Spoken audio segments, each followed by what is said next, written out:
In recent months, diplomats from across the region have been scrambling to secure a ceasefire in the Middle East. In a desperate attempt to stop the US-Israeli war against Iran and missiles falling on its Gulf Arab neighbours, they've been holding meetings, opening back channels, sending messages, and attending summits. But as they attempt to get one ceasefire plate spinning, another is teetering and threatening to shatter.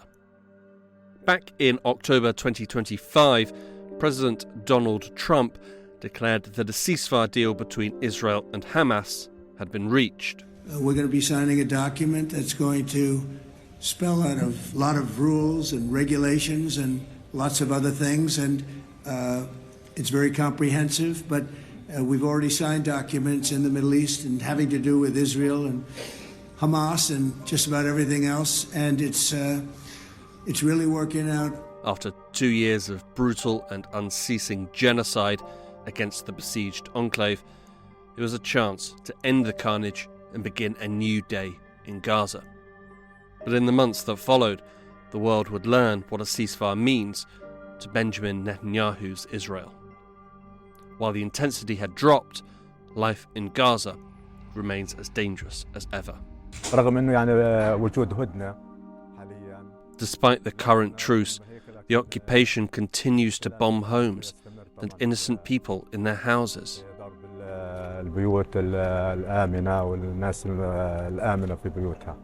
When it was formulated, the ceasefire deal was split into phases. At the start of 2026, we entered Phase 2. And where Phase 1 looked shaky, Phase 2 is crumbling to dust before an international diplomatic body who have all eyes on Iran. Also, as Phase 2 started, Hamas held internal voting to pick a new leader. More than 2 years of bombardments in Gaza and assassinations abroad had wiped out its leadership, and a new figurehead is required. This week, what is the state of the ceasefire in Gaza? Who is running to be the new head of Hamas? And what is the future of the group? My name is Hugo Goodridge, and you're listening to The New Arab Voice.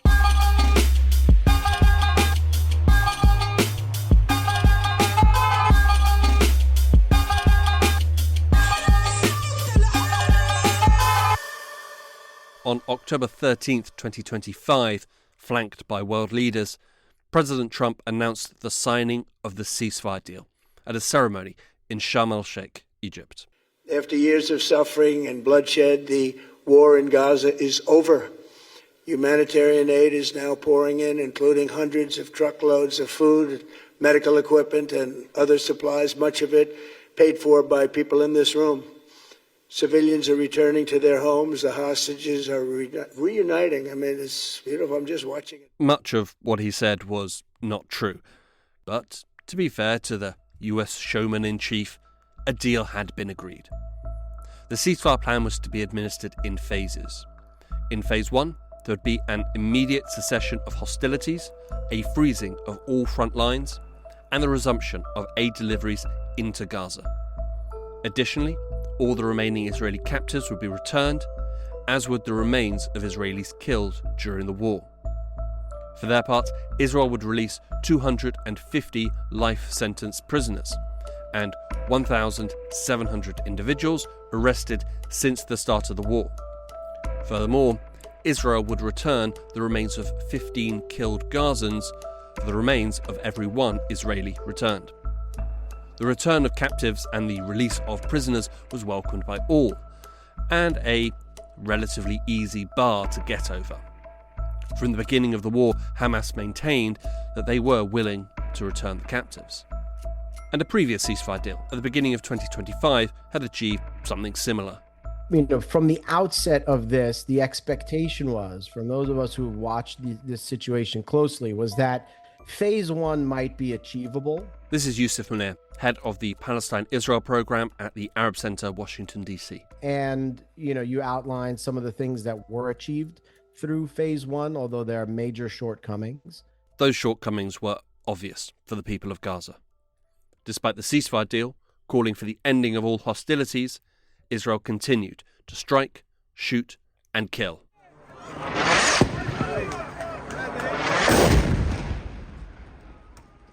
Now, it's important to note that the scale of violence that we witnessed at the height of the genocide in Gaza has gone down after the ceasefire.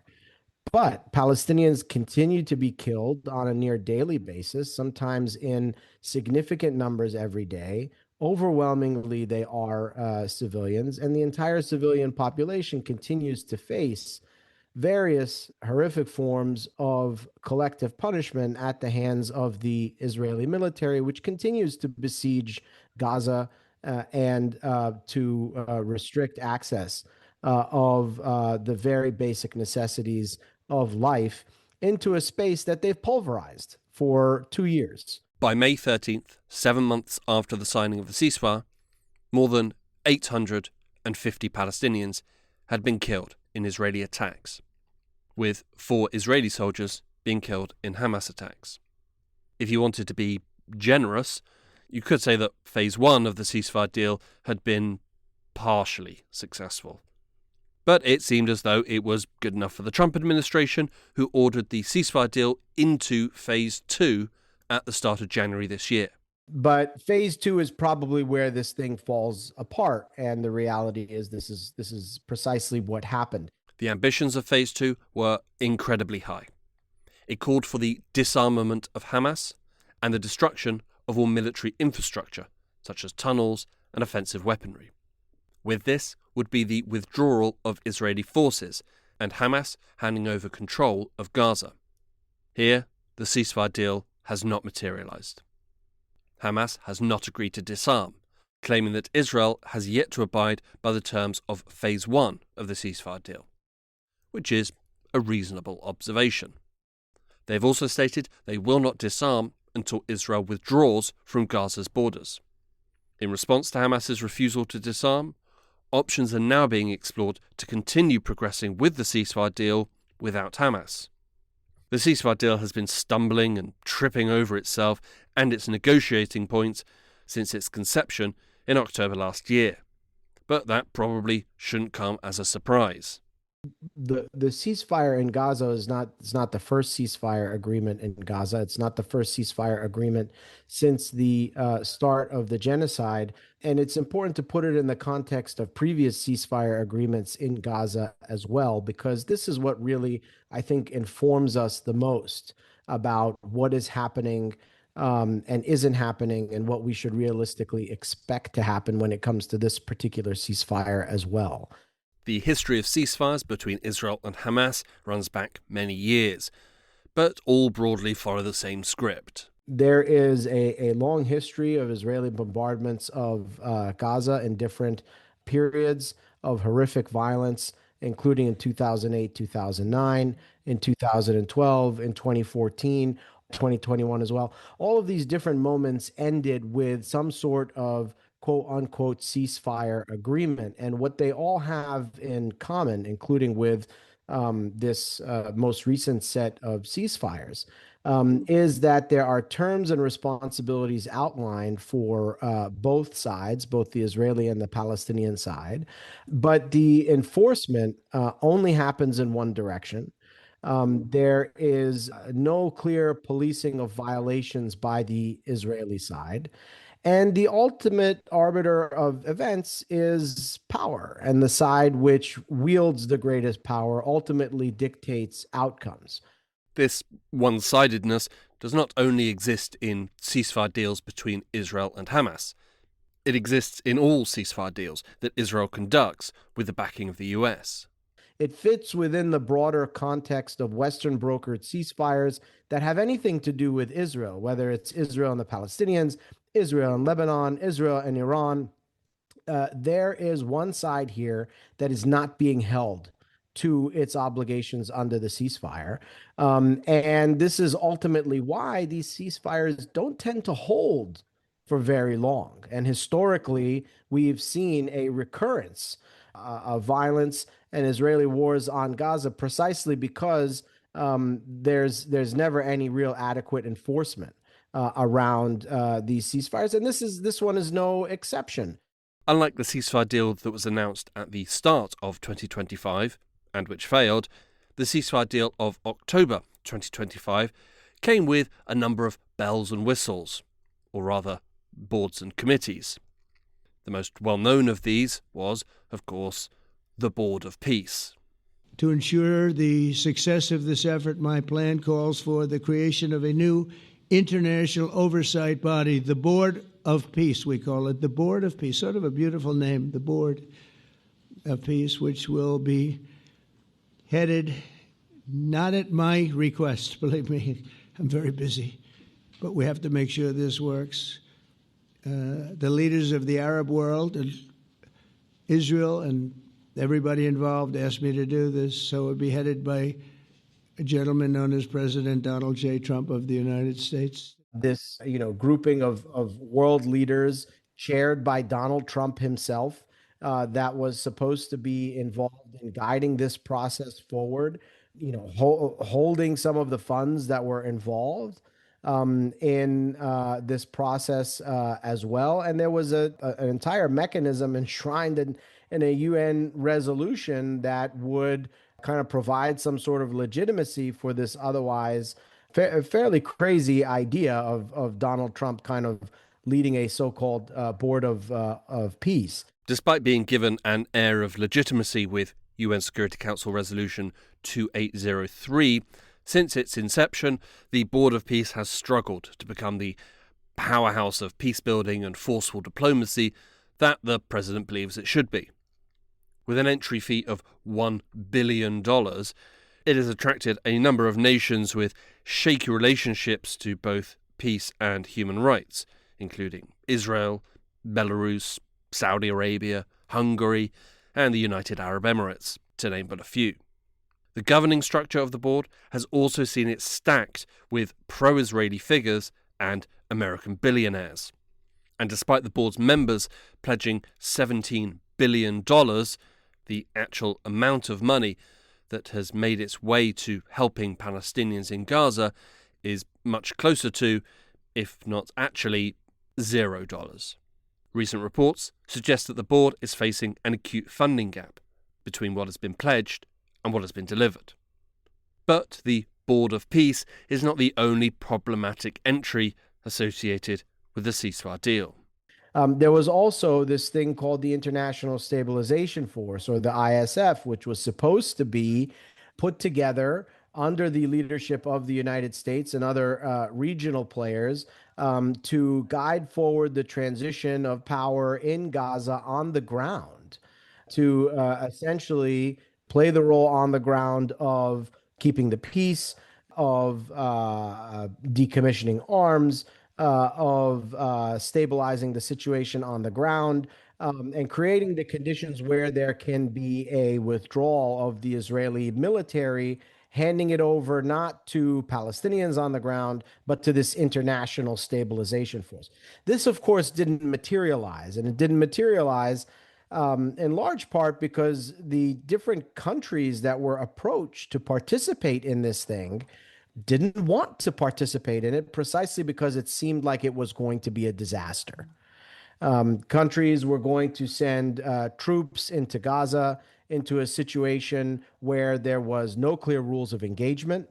There was no clear mission for what they were going to be doing. They were likely to find themselves in a position of conflict between Palestinians that they are supposed to be supporting and an Israeli military, which they're supposed to be supporting in this process at the same time.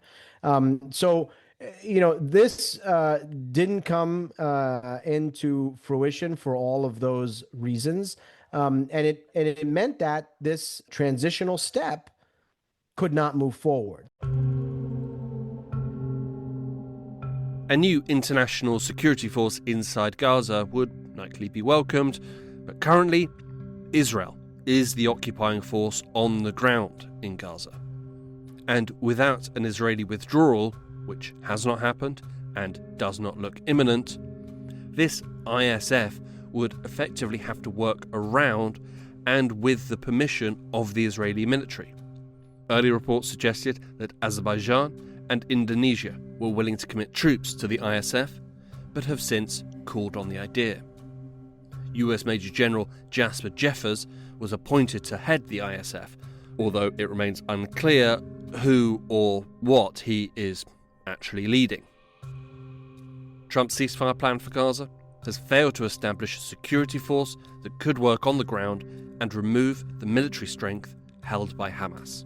There was also this thing called the National Committee for the Administration of Gaza, which was supposed to be a sort of Palestinian technocratic committee that was going to operate under the auspices of the Board of Peace, which was led, of course, by Donald Trump, to provide some kind of veneer of Palestinian domestic legitimacy to the management of affairs in Gaza. And these were individuals on the committee that were supposedly independent, but would receive some kind of token support as popular Palestinian independent figures with connection to Gaza. So even as part of this broader Board of Peace, American-led Donald Trump scheme, this National Committee for the Administration of Gaza has not been permitted entry into Gaza precisely because the Israelis are not interested in allowing them to move forward with the work of attempting to administer Gaza.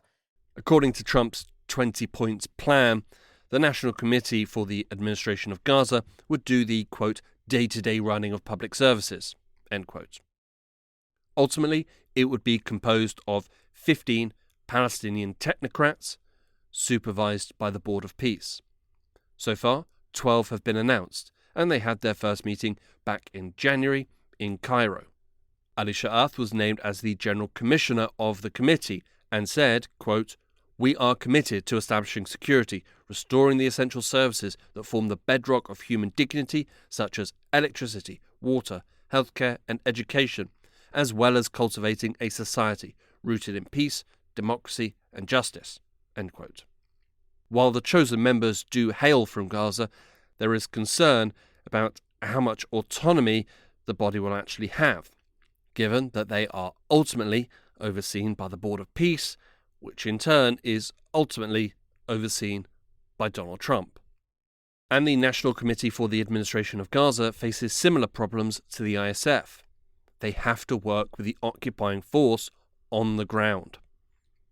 Currently, the National Committee is in Cairo and have yet to be granted permission to enter Gaza by the Israelis.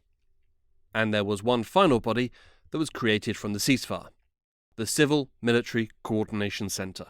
I think, it had an opportunity to be something better than what it was because it was effectively a U.S. Initiated military base outside of Gaza, but not far away, that existed in coordination with the Israeli military and other international players as well. And it could have played the role of policing the ceasefire, which would have been a more effective use, in my view, of this center. Because the reality is, outside of the Americans, nobody else is really in a position to hold the Israelis to their commitments under the ceasefire agreement. And so this base really represented the first time that you had such direct, nearby American oversight of Israeli military activity in Gaza during a period of a ceasefire. We didn't have something like that in previous ceasefires, but that's not what they did. That's not what they attempted to do. At best, I think it could be said that they tried to deconflict some of the issues in relation to the access of humanitarian aid into Gaza with the Israeli military. But even on that front, I think we'd have to give them a failing grade, because we continue to see huge problems with access of humanitarian goods and distribution into the Gaza Strip. Gaza desperately needs two things. Firstly, an end to the violence. And also, firstly, an entry of aid. Vast amounts of aid. Prior to the start of the war, Gaza needed around 500 trucks of aid per day to meet its needs. Today, that number is obviously significantly higher. And yet, Israel continues to block deliveries. According to Gaza's government media office, 63% of humanitarian supplies have been blocked from entering the enclave. The latest global hunger reports show that 1.6 million people in Gaza are facing severe hunger. The Civil Military Coordination Centre, or CMCC, was supposed to oversee an end to the fighting and the delivery of aid. Amid the continued Israeli attacks and the stagnating level of aid delivery, it was reported on May 1st that the CMCC was to close. It is believed that the role of the CMCC will be folded into the ISF. The Board of Peace has denied that the CMCC is folding operations. And so all of these different entities that were concocted as part of this second phase have either failed miserably to get started or have been exposed as inoperable because they do not have the support of the most important player on the ground, which continues to be that of Israel and the Israeli military. And so at the end of the day, it is the will of the Israeli military that is dictating outcomes in phase two and the extent to which things move forward, if at all, in phase two. And this is the primary reason why we are not seeing progress in this regard at all and are instead pretty much stuck in this situation. It's uncontroversial to say that wars should end. The genocidal crimes committed in Gaza have killed over 75,000 people. It is imperative that the violence ends. But today, bombs, missiles, and gunfire are not the only thing killing Palestinians. With the conditions imposed by Israel, it means that daily life is also deadly. When it comes to describing the humanitarian situation in Gaza, as difficult as words could describe it to be, it is far worse than that. And none of us who are outside of Gaza can fully comprehend what the people there are living through. From the threat of constant physical violence from the Israeli military, which has not gone away, by the way. We've seen hundreds of Palestinian civilians killed in the so-called ceasefire period. From the threat of arbitrary arrest, too, which is still a threat as well for those who are anywhere near where the Israeli military is. From the threat of rampant disease, which is something that is spreading in Gaza because of the unsanitary conditions. You have to remember, this is a densely populated space, which was prior to this genocidal violence, a place where the health system was already in critically failing condition, where nutrition was already lacking. It had been under siege for a very long time. The water was overwhelmingly undrinkable in terms of normal health standards. And electricity was also something that was limited. And add on top of that situation, the 2+ years of genocidal violence, the complete destruction of the vast majority of structures in the space, the impact of just the biological and mental impact of all of that on the population, the health impact of these machines of war and death raining down on this tiny space for 2 years, and what that means for the environment. The absence of any sanitary conditions, functioning sewage facilities, adequate running water, electricity, so on and so forth, and all of this in a space where people are basically living in makeshift structures, tents, many of them, that do not provide adequate warmth or security or shelter or protection from the elements.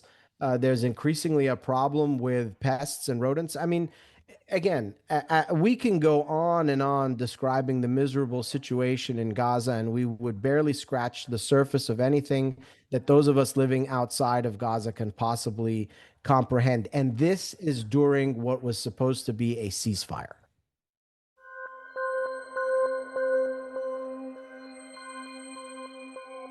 At the start of January 2026, as Israel continued to violate the ceasefire with abandon, and the US progressed with a plan that was deteriorating before the international community's eyes, Hamas held internal elections to pick a new leader.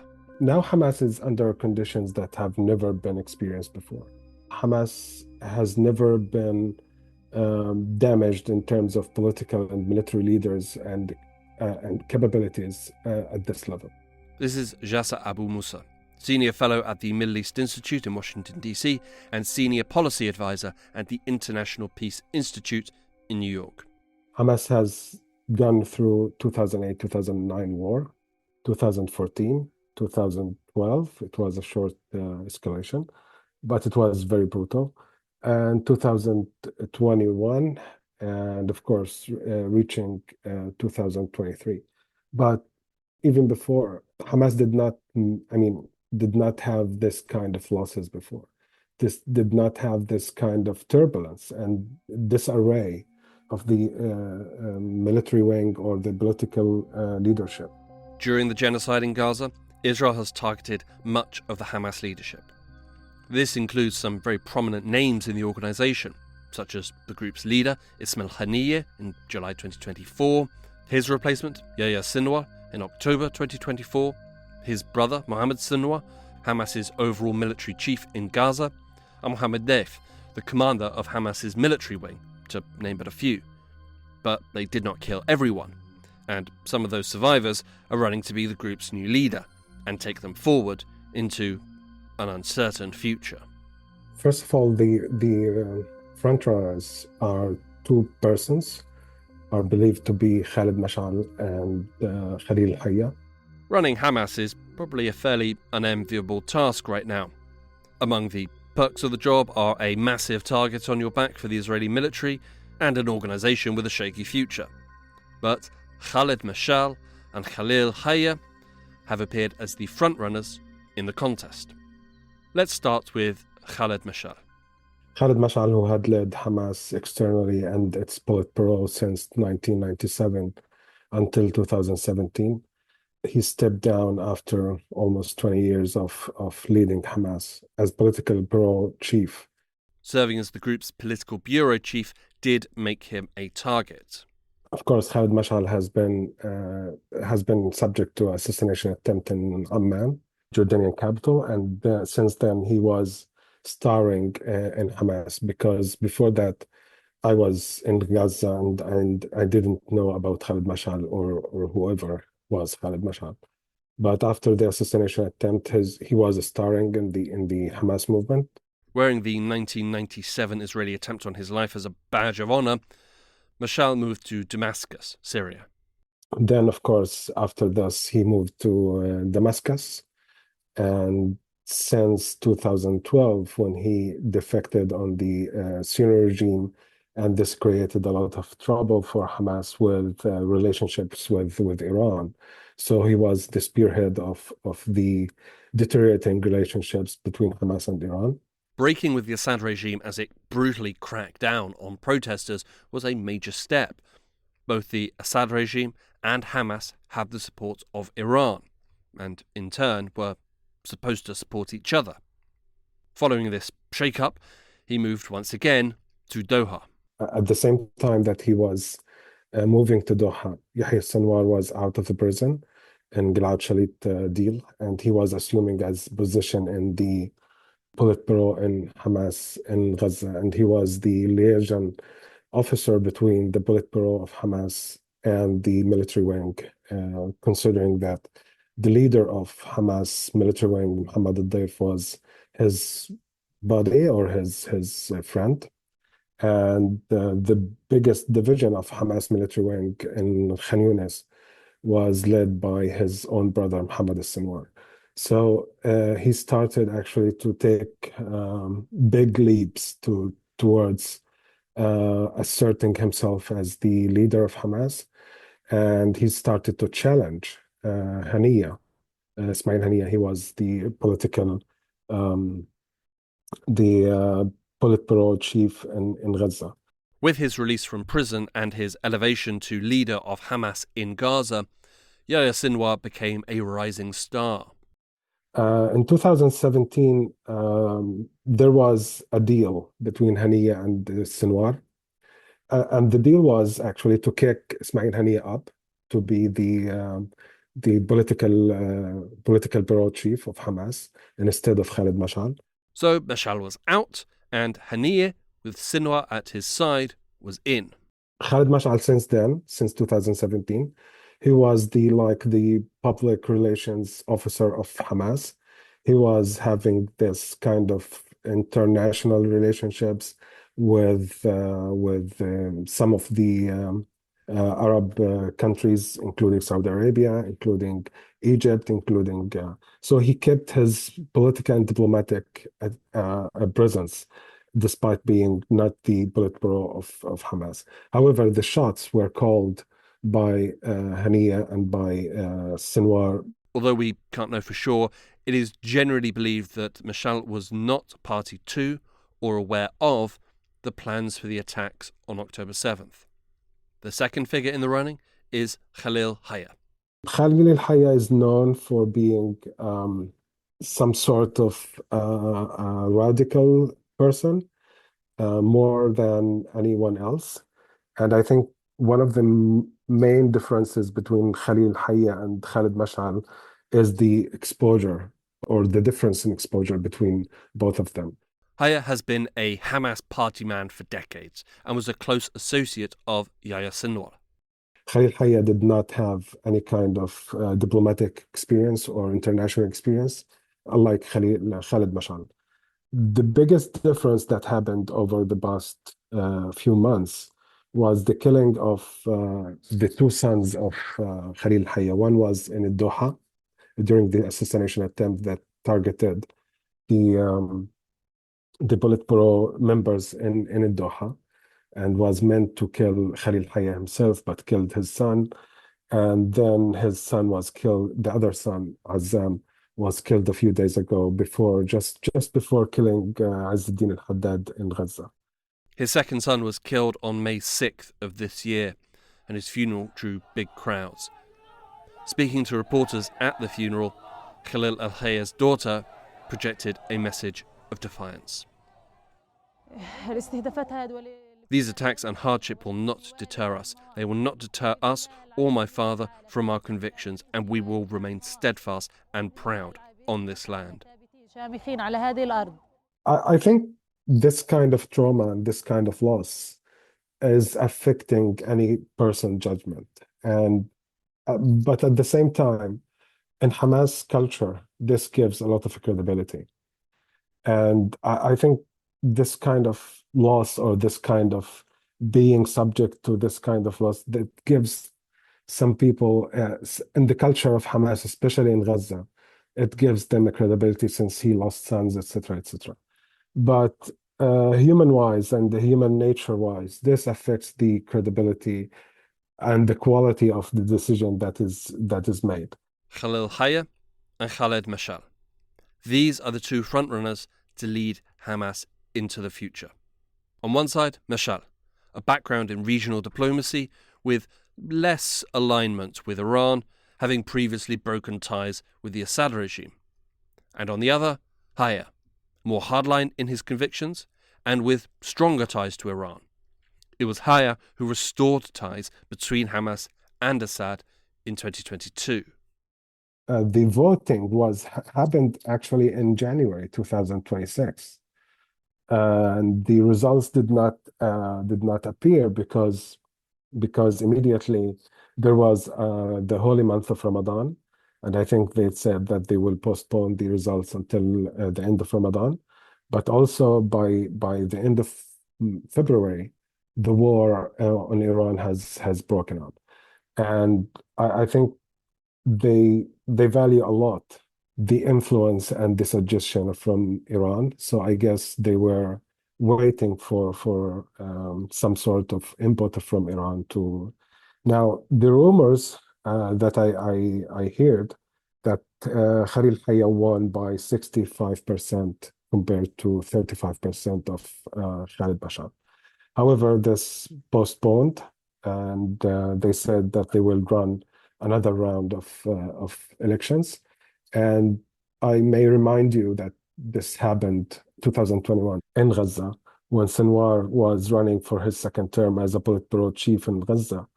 And he did not win in the first round. Instead, Nizar Awadallah was the winner, but some sort of magic happened, and another round of elections took place, and Sinwar appeared as a winner.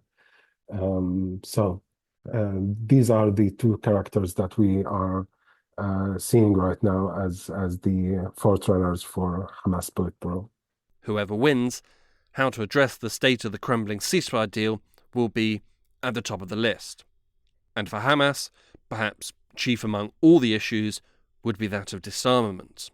I don't believe that there are incentives for Hamas to engage in the disarmament. The militancy for Hamas is their DNA, their funding mechanism, their identity, their glue that connects the entire organization together, their relevance. I mean, we know that 100 statements will not make the noise as one rocket fired from Israel, from Gaza towards Israel.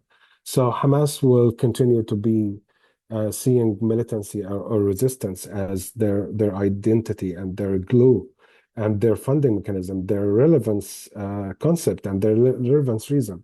So I didn't actually believe that Hamas will one day will disarm, and I think their agreement or their approval for the plan of the ceasefire back in October 25 was actually hoping to buy some time, but unfortunately did not happen the way that they were hoping for.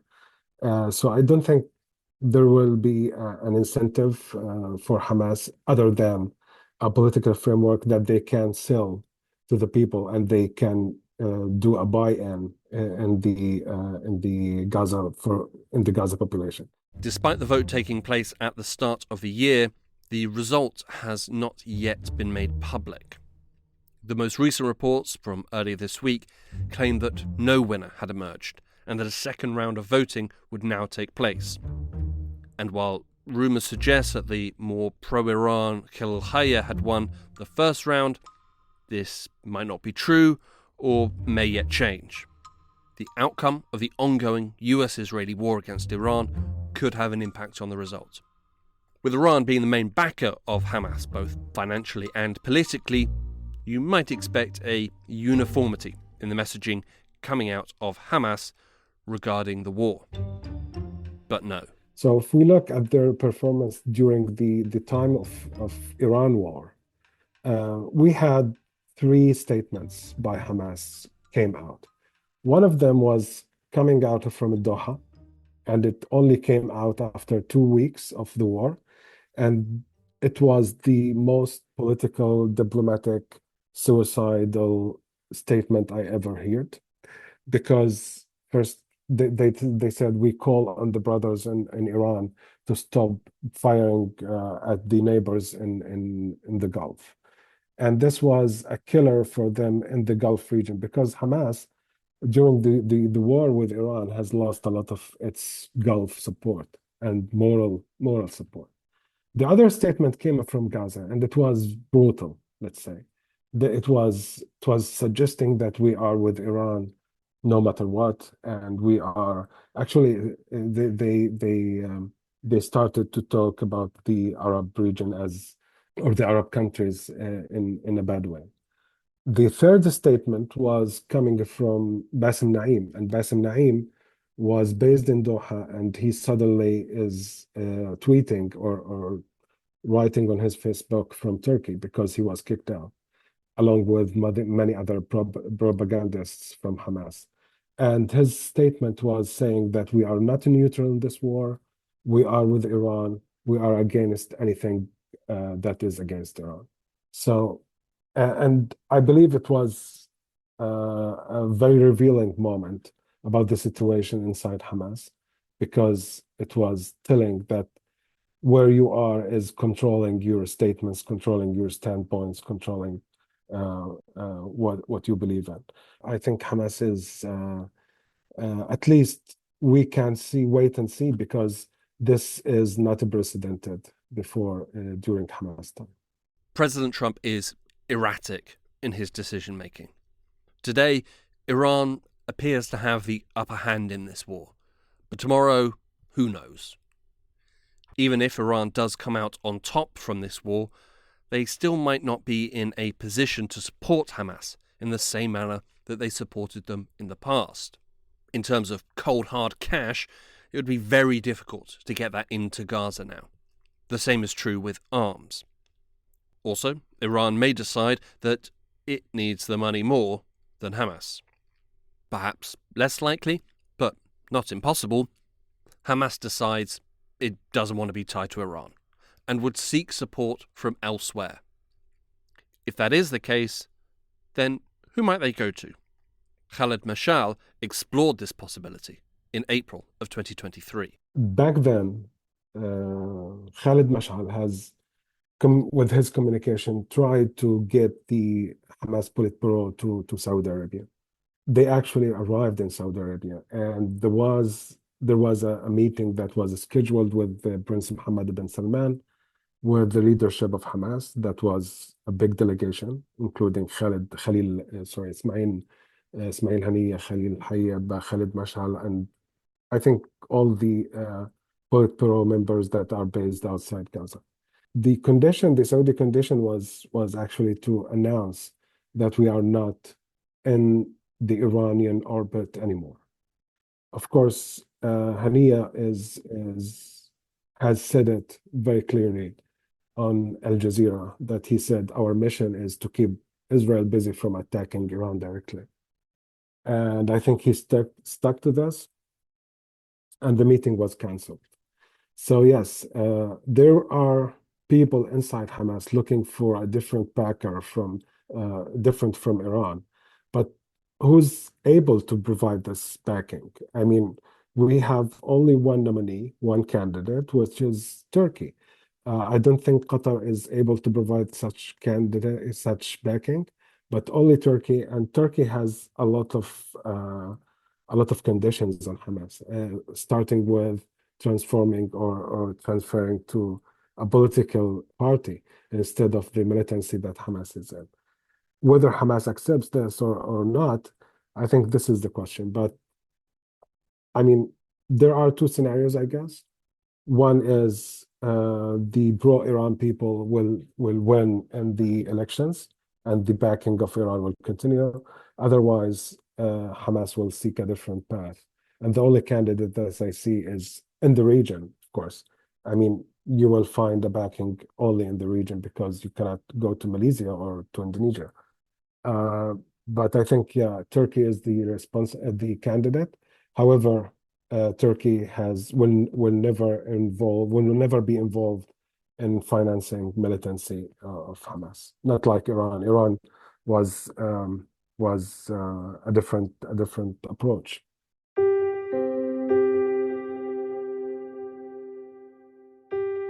As Hamas decides who will lead them into the future, and as the US presses forward with a ceasefire deal that is only enforced one way, it is the people of Gaza who will have to live with the outcomes. They did not get a vote for the new leader. They cannot influence the decisions of President Trump. They can only wait, hope that tomorrow they'll be able to get enough food, and hope that the next Israeli missile will not fall on them. Final words to Jassa Abu Musa. In 2025, in March and May, and even before, there were protests under the Israeli fire against Hamas and calling for the ending of the occupation. For the war, sorry. There is a lot of debate actually inside Gaza about the what Hamas has brought to the people in Gaza, and no one. I would say there is 12% of the people are hardcore of Hamas, but the rest, I highly doubt that there is the support that even Hamas had slightly enjoyed before 2023. Now, I don't think the people in Gaza, they would like to have their families grown up, to have their children grown ups in front of their sides. They want to see them getting married. They want to see them get jobs or live their lives. They want to plan for their lives. But none of this is happening right now in Gaza. And I'm talking almost every day to people from Gaza. Not only my family, not only my friends, but other people. And I can say, I'm pretty sure that the people in Gaza do not support Hamas, do not support the situation that they are in. And if we look at the recent polls that suggested 40%, 49% of the people in Gaza are willing to leave. This is not support. This is not something that the people expressing their support to the situation that they are in.